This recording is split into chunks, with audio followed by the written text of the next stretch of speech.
Bom dia a todos, bom dia a todas. O meu nome é Eva Carneiro, eu sou professora de História do IFMA Campus Santo Inês e estou aqui também colaborando com esse projeto, um projeto tão legal, Estudar Juntos, que é uma iniciativa do campus para que vocês fiquem em casa, mas ao mesmo tempo que esse é um momento extremamente complicado para a gente, um momento de quarentena, de incertezas e tudo mais, mas que vocês, pelo menos de alguma forma, continuem tentando manter um ritmo de estudos. Bem, o que a gente vai, a nossa conversa de hoje, ela vai estar relacionada à cultura material e imaterial, patrimônio e diversidade cultural no Brasil. Esse é um tema muito importante para quem vai fazer prova do Enem, porque de maneira recorrente caem questões relacionadas a essa temática e graças à sua importância, né, importância inclusive cultural para enfim, entender a nossa cultura, entender o nosso patrimônio é importante para nos entender nesse processo também. O conceito que eu acho que passa, que está na base de toda essa discussão, é o conceito de cultura. Então, a pergunta-chave para interpretar e para conseguir compreender todos esses conceitos é o que é cultura. O que é cultura para vocês? Bem, cultura o termo cultura, ele possui diferentes significados. E assim, um desses significados está relacionado ao cultivo de vegetais. Aí você já deve ter escutado, por exemplo, a cultura do açúcar, a cultura do milho, não é? Um outro significado que é muito recorrente, que esse com certeza vocês já escutaram, ele está relacionado ao conhecimento. Então, alguém dizer, por exemplo, fulano é uma pessoa que tem muita cultura, ou fulano é uma pessoa que não tem cultura nenhuma. O que se está dizendo com isso, né?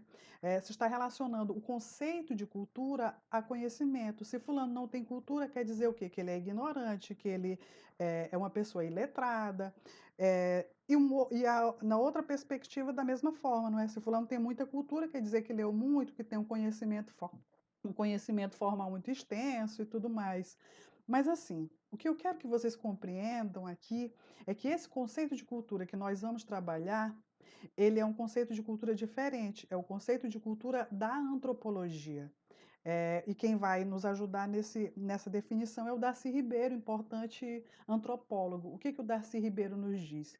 Chama-se cultura tudo que é feito pelos homens ou resulta do trabalho deles e de seus pensamentos. Então, assim, cultura seria tudo aquilo que nos cerca, não é? Tudo aquilo que está ao nosso redor e que define o nosso pensamento, o nosso comportamento, a forma como a gente se manifesta, inclusive fisicamente, né? Aparenta fisicamente para as outras pessoas, então, a forma como a gente se veste, a forma como a gente fala, a forma como a gente lida com a morte, a forma como a gente lida com o casamento, tudo isso são traços da nossa cultura. Uma cadeira, objetos, não é? Bem, esse termo de cultura, esse conceito de cultura, conceito antropológico, ele vai ser tão importante que ele vai ser apropriado pela nossa Constituição Federal de 88. Então, assim, os legisladores acharam por bem incluir nessa Constituição de 88 o conceito de cultura antropológico, né? O conceito antropológico em que você pensa a cultura como todas as ações por meio das quais os povos expressam suas formas de criar, fazer e viver. Então, em outras palavras, cultura é tudo aquilo que nos define de alguma forma.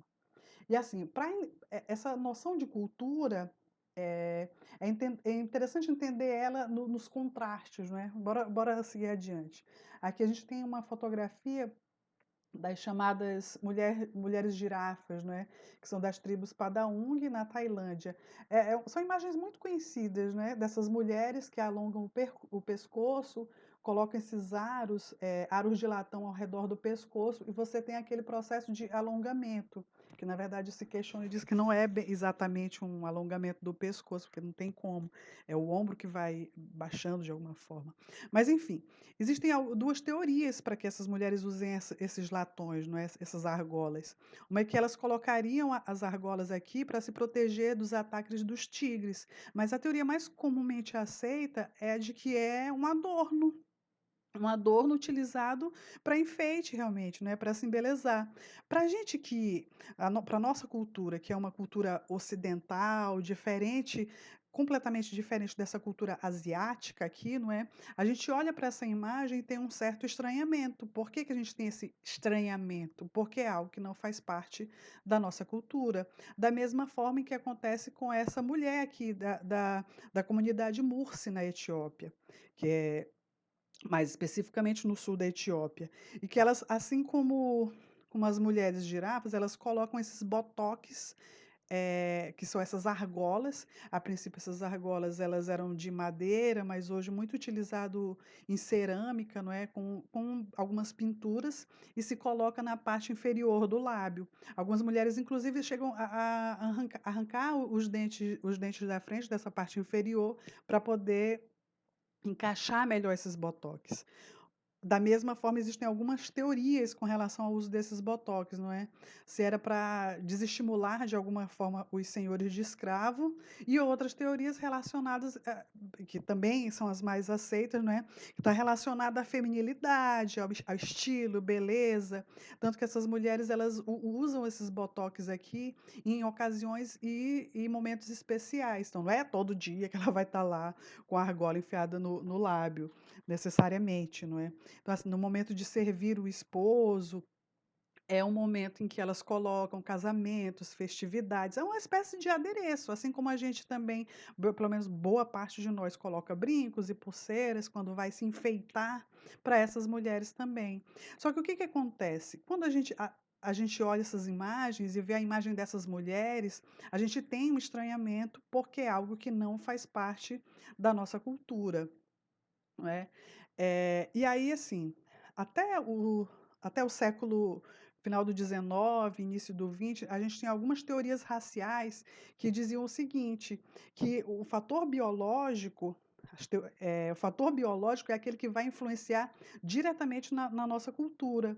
Então, biologicamente, nós somos programados, segundo essas teorias, não é, programados, para ter mais habilidades para determinadas coisas ou não. Porque eu coloquei aqui para vocês é uma manchete da revista Isto É. Essa manchete é o seguinte: a volta do radicalismo. Porque teve uma antropóloga, ela é antropóloga e pesquisadora, programadora de computador, Adriana Dias, que ela fez uma pesquisa ao longo de 16 anos, e nessa pesquisa ela foi observando o quê? Que esses movimentos neonazistas, e aí o que é neonazismo, né? O neonazismo é aqueles grupos que fazem uma retomada do nazismo alemão.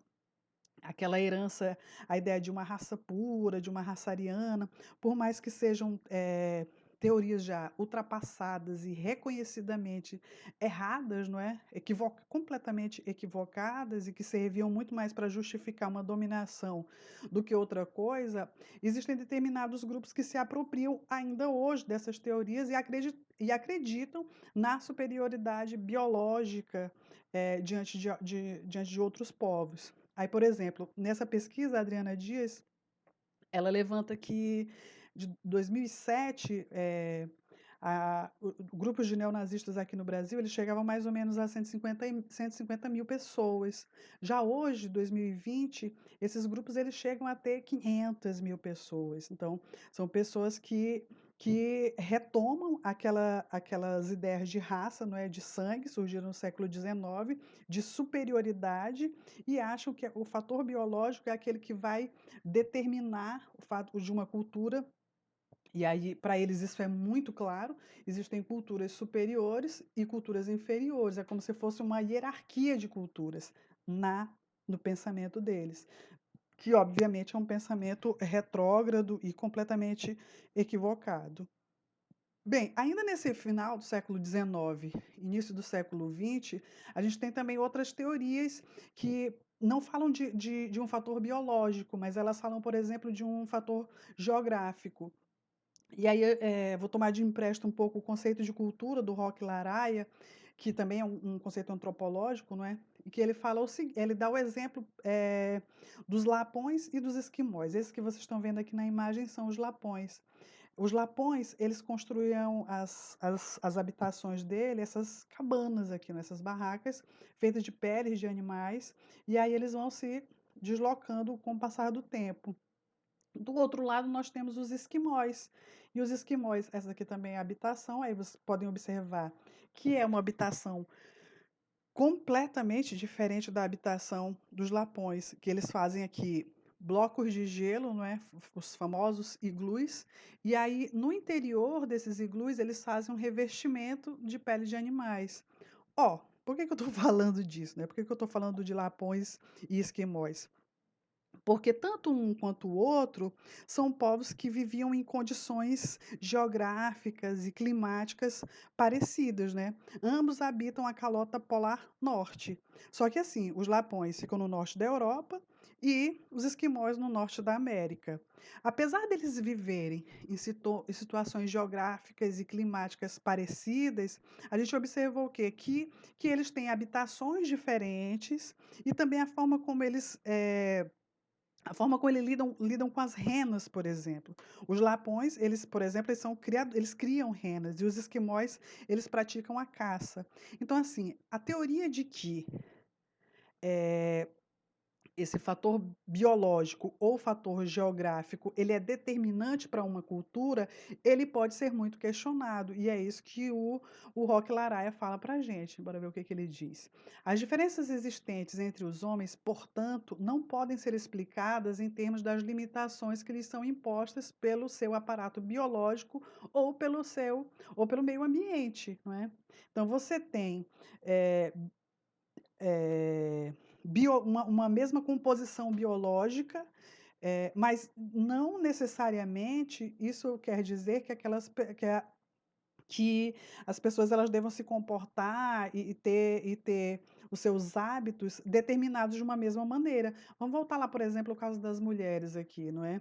Se uma mulher Mursi viver dentro de uma comunidade Padaung, muito provavelmente ela vai ter os mesmos hábitos e os mesmos costumes daquela comunidade. Da mesma forma que uma mulher de uma comunidade Padaung, se ela fosse criada, nascesse em uma comunidade Mursi, ela também teria os mesmos hábitos e costumes, não é? Pelo menos essa influência de uma maneira geral daquela comunidade. Não é, portanto, o fator biológico, menos ainda o fator geográfico, que vai determinar uma cultura, mas as nossas vivências, as nossas práticas. Então, assim, é importante dizer o seguinte: que existe uma diversidade cultural, é, porque nós temos diferentes capacidades de simbolizar, de dar sentido. Eu comentei no início sobre rituais fúnebres, não é? A forma como a gente vela os mortos, né, a forma como a gente lida com a morte, ela é completamente diferente da forma como outras comunidades, como outras culturas lidam com isso. Tem aquela animação, gente, como é? Viva a vida é uma festa? Eu acho que é isso. Que eu fiquei encantada, adorei a animação. Mas assim, porque ela mostra exatamente como no México o ritual de passagem, né, o ritual da morte, ele é visto e ele é lido de uma forma completamente diferente. Então, assim, nós temos uma multiplicidade, é, um múltiplo conjunto de culturas. São inúmeras as maneiras de pensar, de agir, de expressar anseios, temores e sentimentos em geral. Então, assim, é correto a gente dizer que não existe uma classificação hierárquica das culturas. Eu não posso, por exemplo, dizer que eu, enquanto uma mulher ocidental, sou superior a uma mulher a uma mulher girafa, por exemplo. Não posso. Porque eu não tenho como comparar coisas que são diferentes. Como é que eu vou comparar, pegando um exemplo mais esdrúxulo possível, né? Como é que eu vou comparar uma cadeira em relação a um livro, por exemplo? São objetos completamente distintos, né? Então não tem como eu hierarquizar e comparar coisas que são tão diferentes. Da mesma forma, a cultura. Então não tem como você dizer que uma cultura é superior à outra. Não tem como eu dizer que a cultura europeia ela é superior à cultura das comunidades Da etnia Yanomami aqui no Brasil. Não tem como. Por isso que é errado, por exemplo, você rir de hábitos diferentes dos nossos, né? Quando você ri de uma outra cultura e você torna aquilo um objeto de esculacho ou coisa assim, você está cometendo um equívoco, porque não tem como comparar. Ó, um exemplo muito presente na nossa vida, é muito comum, eu já escutei, né, infelizmente, algumas pessoas dizendo assim, os indígenas eles não merecem terras porque são tudo vagabundo, não querem trabalhar e tudo mais. Mas assim, você não leva em consideração o estilo de vida e a cultura daquela comunidade. Você está simplesmente repassando ou reafirmando um pensamento preconceituoso, que eu acho que, na verdade, ele aponta muito mais contra você do que contra as diferentes culturas, não é? Porque quando você hierarquiza, você demonstra a sua própria ignorância em relação a outras culturas. Bem, a cultura, ela didaticamente, ela vai estar dividida em dois grandes eixos, né? Você tem a cultura material, que são elementos que podem ser medidos, vistos, ou seja, são todas as coisas palpáveis e concretas produzidas por um determinado povo. Aí você tem aqui o engenho de Pindaré, por exemplo, o engenho da cidade de Pindaré Mirim, no Maranhão. E esse engenho ele foi construído em 1880. Hoje ele é tombado. Ele foi tombado pelo IPHAN em 98 e ele funciona como uma espécie de centro cultural. Tem um cine-teatro lá. Então, assim, esse daqui é um bem cultural material. Você consegue ver, você consegue tocar, é palpável, é tangível, não é? Esse daqui é um exemplo, né, que são construções. Um outro exemplo é esse objeto aqui. Objeto que eu acho que a maioria de vocês que estão se preparando para o Enem ainda não tem em casa, com certeza. Ou se já viram alguma vez, deve ter sido em algum museu, que são as famosas escarradeiras. As escarradeiras, as pessoas utilizavam para escarrar, literalmente, né? Para cuspir, para colocar para fora, porque era muito comum o hábito de mascar fumo, não é? Principalmente lá no século XIX, melhor dizendo. Então, assim, o hábito de mascar fumo fazia com que ficassem muitas secreções, pigarro, e era muito comum as famílias terem as escarradeiras nos ambientes comuns da casa, né? Então, na sala de estar. Agora, detalhe, esse objeto aqui, poderia ser de porcelana, muito bem ornamentado, né? Decorado, é, ele era muito mais utilizado entre as famílias de média e alto poder aquisitivo. Bem, aqui um outro exemplo para vocês, que são urnas funerárias. As urnas funerárias elas estavam presentes nas culturas indígenas brasileiras no período pré-colonial. São essas vasilhas imensas aqui que vocês estão vendo, né? Essas vasilhas, elas serviam para... Existiam dois tipos de sepultamento, né? O que eles chamam de sepultamento primário, em que colocavam o corpo inteiro do morto. Existia também o sepultamento secundário, quando ele era utilizado para conter os ossos do morto. Então, assim, aí as formas de decoração dessas urnas, né? O tipo de pintura, tudo é também um exemplo de cultura material.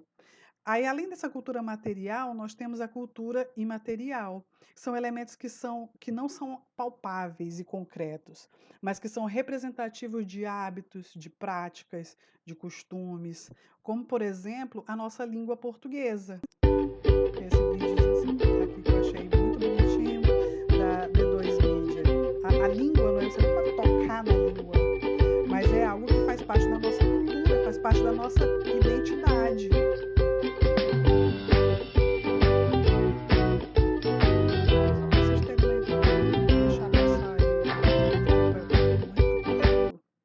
Aqui é um outro exemplo dessa cultura imaterial. Foi um vídeo feito pelo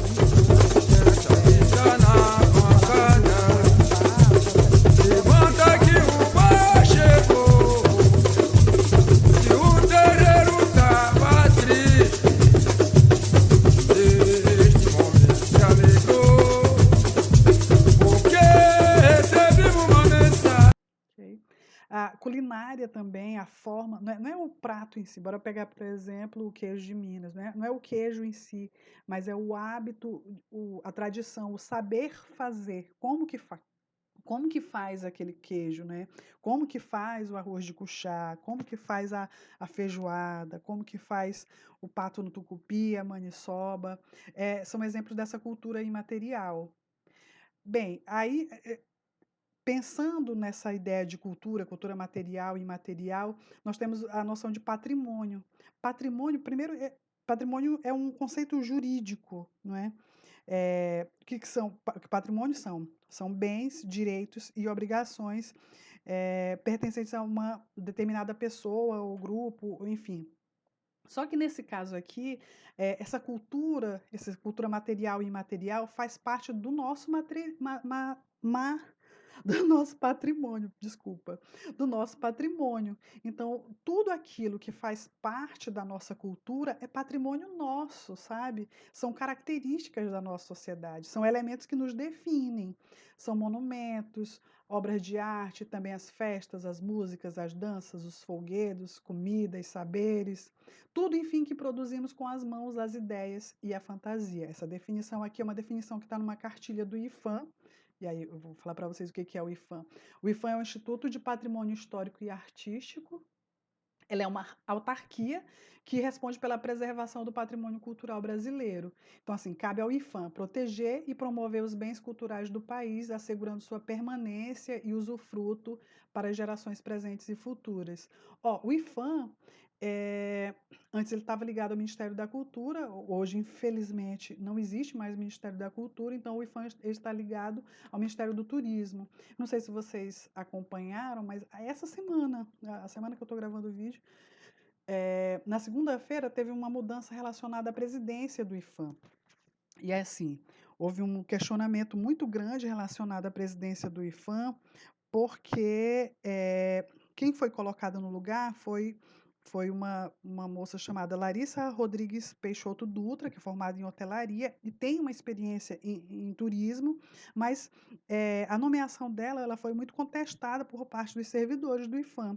Isso por causa de uma série de conflitos gerados entre os interesses do órgão e a associação dela com interesses comerciais do turismo.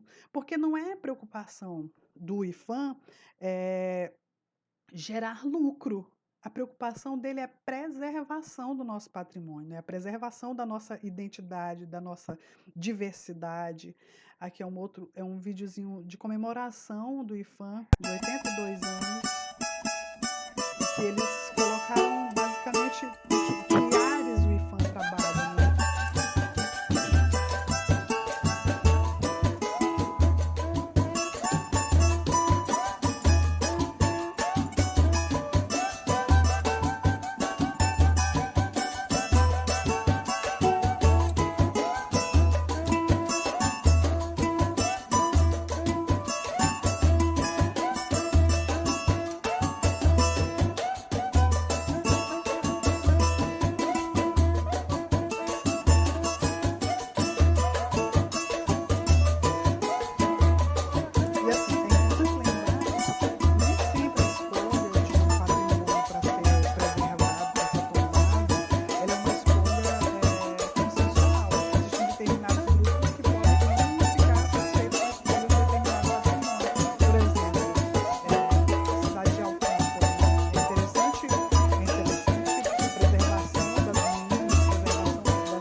Bem, nós temos os bens culturais, materiais, tangíveis, que está muito próximo daquilo que eu já tinha comentado sobre cultura. Só que aqui a gente está falando de patrimônio histórico e cultural brasileiro, aquilo que é preservado, que é reconhecido pelo IFAM.